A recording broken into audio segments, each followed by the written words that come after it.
Hello, my noble band of outlaws. Outlaw Samurai coming at you live with a video. Yes, it's actually warm, which means I can get outside and do shit. But this is a video for Toes 1, as he is still getting into backyard cutting. I thought I'd show him proper form. So first things first.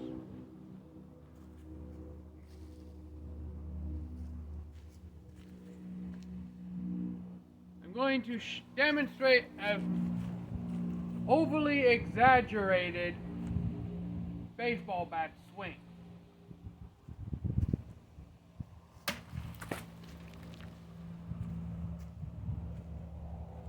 That was horrible form for these following reasons. One, I put way too much power into the swing. Two, I spun completely around, leaving my back completely vulnerable to any form of counterattack if this was a duel. And three, this is stupid sharp, so it auto-corrects extremely well. But three is the fact that I had so much power in that swing. If I wasn't careful, something extraordinarily bad could happen. And this is the thing about cutting with a sword. If your sword is properly sharpened,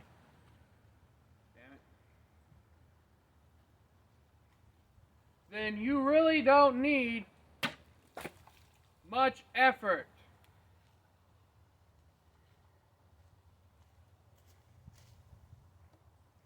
Now, in today's modern world, we sharpen our blades a tad bit more than they would back in the day. But you need to understand that a razor blade is not something you want to take into battle. What you want to take into battle is basically a sharp axe. You want an edge that is neither too dull nor too sharp, so that it has plenty of meat to strike other blades, but it's not so thick that it can still get a good sharp edge. Now this time I'm going to demonstrate how to get into proper form. So first things first, how you grip the sword. You want to put your hand at a 45-degree angle. Your dominant hand always goes towards the tsuba or the handguard. And you want to wrap your hand in a manner wrap your fingers around like so. You basically want to form a V. Now, you can choke up a little bit, but you always want that V to be there. And it's the same with the bottom hand as well.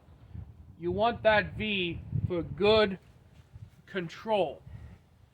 Now, your hands will naturally shift positions as the blade moves. That's only biomechanics.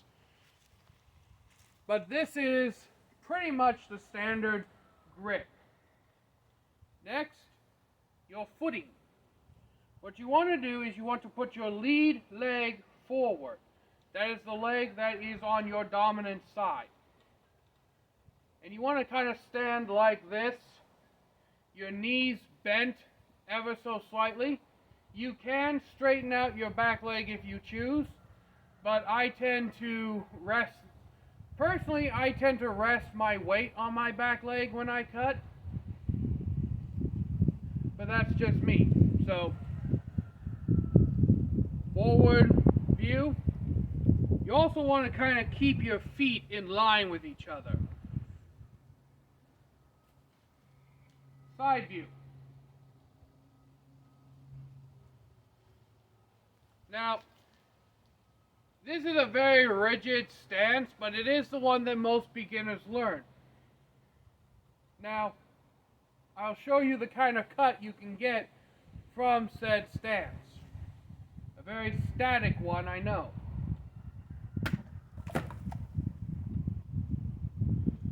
And a general rule of thumb, toes one, the closer the bottle lands. If the bottle flies off the stand, the closer it is to the stand, the better the cut.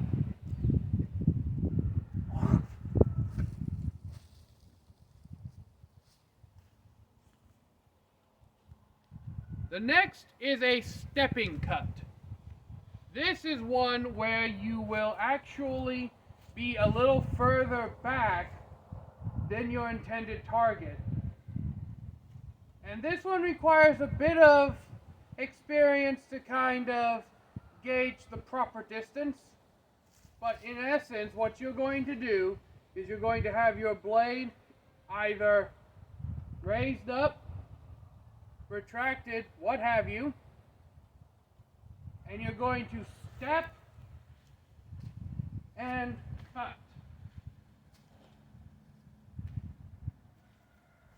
This is very important. You never want your back leg off the ground, because that means you're putting too much power into your forward movement and you're losing your balance. The back leg should always stay on the ground. Now that was a bad one, and I'll tell you why. Because of the fact that I landed so heavily on my forward foot. You want to, I personally believe that as long as the back leg, as long as the balls of your feet remain contacted to the ground, you're good. Because that gives you a little bit of leeway to kind of lean into the step a little bit so you don't suddenly lose your balance. Also, you want to try and twist your hips. What this does is it brings power from your foot up from your foot through your legs into your hip and then your chest and arm muscles, and it creates a link to help deliver a more powerful cut. So frontal view.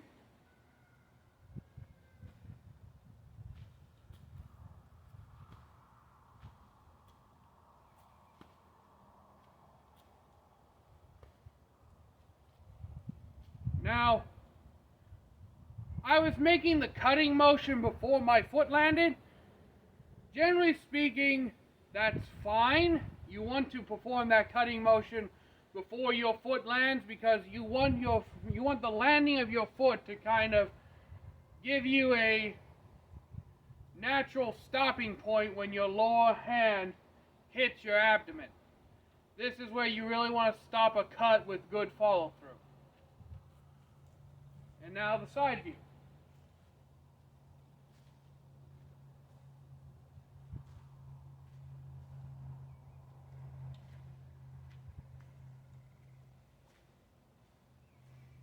And now the cut.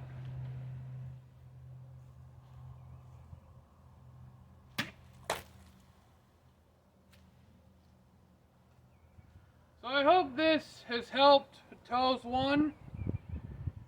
Hope you get some use out of this and find it informative, if I can actually formulate words. Sorry, I just got back from my aunt's place, and if you're wondering why my hair looks so neat, it's because I just got out of the shower and it's still wet. Yeah, hope you found that useful. So until next time, my noble band of outlaws, Outlaw Samurai tells all y'all, be safe, be crazy rednecks, be safe and use your weapons, and let's all officially welcome Toes 1 into the Sword Tuber community. Like and subscribe to Toes 1's channel. This is a shout out from Outlaw Samurai. He's done a couple for me already. I feel more than obligated. I feel honored to return the favor. So until next time, I'm out. Peace.